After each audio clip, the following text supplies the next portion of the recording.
مسیح کی محبت میں آپ کو سلام۔ کیا آپ نے کبھی غور کیا ہے کہ پاسٹر جنید جاوید صاحب ہمیشہ اپنے گلے میں صلیب کا نشان کیوں پہنتے ہیں؟ مسیحی محبت میں آپ کی بھی سلامتی ہو۔ جی ہاں، میں نے یہ بات نوٹس کی ہے، لیکن گلے میں صلیب کا نشان تو محض ایک لاکٹ کی طرح لگتا ہے۔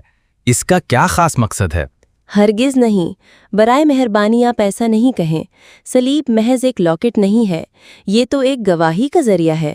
پاسٹر جنید جاوید صاحب نے بتایا کہ جب بھی کوئی ان سے پوچھتا ہے کہ یہ صلیب کا مطلب کیا ہے، تو یہ ان کے لیے ایک بہترین موقع ہوتا ہے کہ وہ مسیح کی محبت اور نجات کا پیغام بانٹ سکیں۔ واہ، یہ تو بہت خوبصورت بات ہے، لیکن صلیب کا مطلب صرف یہی ہے کہ یہ مسیحی کی قربانی کی یاد دلاتی ہے؟ جی ہاں، لیکن اس سے بھی زیادہ۔ صلیب 3 بڑی سچائیوں کی علامت ہے۔ پہلی، محبت کی علامت۔ خدا نے دنیا سے ایسی محبت کی کہ اپنا اکلوتا بیٹا بخش دیا، یوحنا 3:16۔ دوسری، نجات کا راستہ۔ صلیب کے بغیر کوئی نجات نہیں، اعمال 4:12۔ اور تیسری، فتح کی نشانی۔ مسیح نے صلیب پر شیطان کو شکست دی، کولوسیوں 2:15۔ یہ سن کر مجھے خوشی ہوئی ہے۔ خداوند کا شکر ہو تو یہ چھوٹی سی صلیب اتنا بڑا پیغام رکھتی ہے۔ لیکن کیا صرف صلیب پہن لینا کافی ہے؟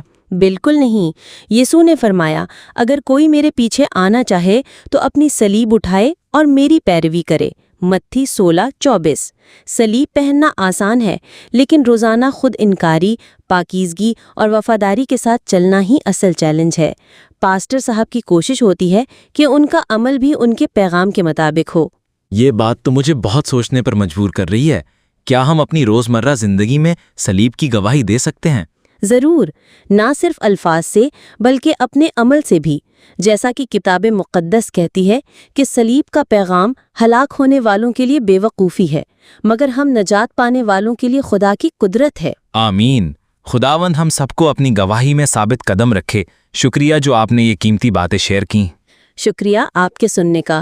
آئیے ہم سب مسیح کی محبت اور نجات کی خوشخبری کو پھیلانے کے لیے تیار رہیں۔